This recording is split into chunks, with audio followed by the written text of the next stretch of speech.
Un quintet de qualité, il s'agissait du prix Octave Douenel, course préparatoire en vue du Critérium Continental, course réservée aux mâles. Il y a eu le pendant qui s'est disputé quelques dizaines de minutes plus tard pour les femelles, donc plus loin dans le programme. Et là, c'est le quintet pour les mâles qui a été retenu de support de Paris à la carte.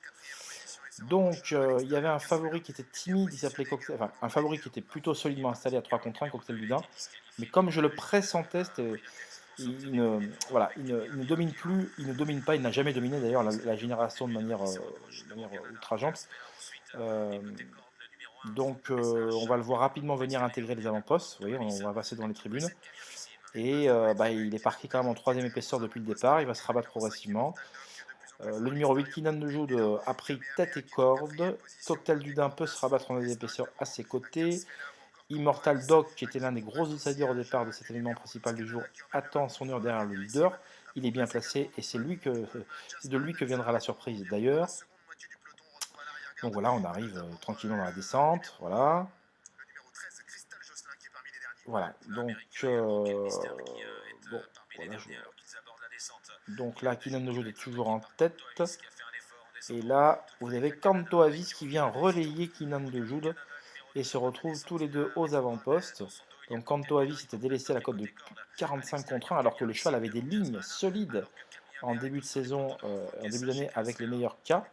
Donc là, disqualification de Canada qui était venu vraiment très vite après la descente.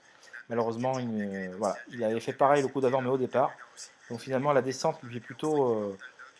voilà, c'est rédhibitoire pour lui actuellement, donc je ne sais pas ce qui se passe, on le reverra, je l'imagine, dans d'autres conditions. C'est le pensionnaire de Thierry Duvalestin qui est quand même très estimé. Donc là, on est dans la montée, on a Kanto Avis qui est solidement installé en tête, et là les positions sont figées, on voit qu'il n'y a pas trop d'attaque pour l'instant.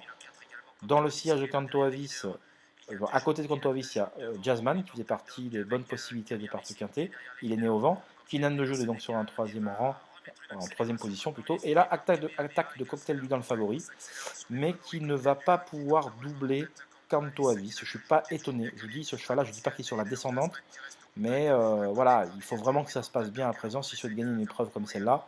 Et il n'a plus du tout le leadership. Et là, vous voyez, il a été contré par Kanto Avis. Et il ne pourra pas. Vous voyez, Kanto Avis est solidement installé en tête. Et on sent que le Cocktail du Dain, ça va être compliqué. À l'extérieur, Kamehameha entame un vif rapproché qui ne pourra malheureusement soutenir jusqu'au bout. Il ramène dans son sillage Kalsfela qui vient avec des ressources évidentes, même s'il n'est pas suffisamment ramené par le protégé de la Casa Hunter Valley. Immortal Doc attend toujours et a été décalé à son heure avec d'évidentes ressources. Il est décalé, mais il n'a pas l'ouverture. Il est obligé de repiquer en dedans. Mais Kalsfela peut mettre la gomme à l'extérieur. Il finit à toute allure. Immortal Doc trouve l'ouverture, mais pendant ce temps, eh bien, Kanto Avis a fait la différence au dépens de Kinan de Jude. Kalsfela se termine remarquablement à la troisième place, au même titre que le 5 Immortal Doc, et en léger retrait, le favori doit se contenter de la cinquième place.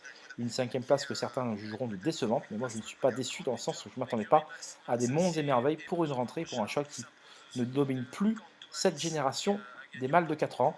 Donc voilà, on pourra rediscuter cette épreuve plusieurs fois. Il y aurait toujours des arrivées différentes parce que je vous le dis, je le répète, la génération des 4 ans, mâles et femelles, se cherche désespérément un leader. Voilà, et bien on se retrouve pour d'autres numéros de débrief. N'hésitez pas à venir consulter mon site internet www.caparos.fr et souscrire de manière hebdomadaire, mensuelle. Voilà, tout est exclusif chez moi et je vous embrasse et je vous souhaite très beau week-end. À bientôt, bye bye.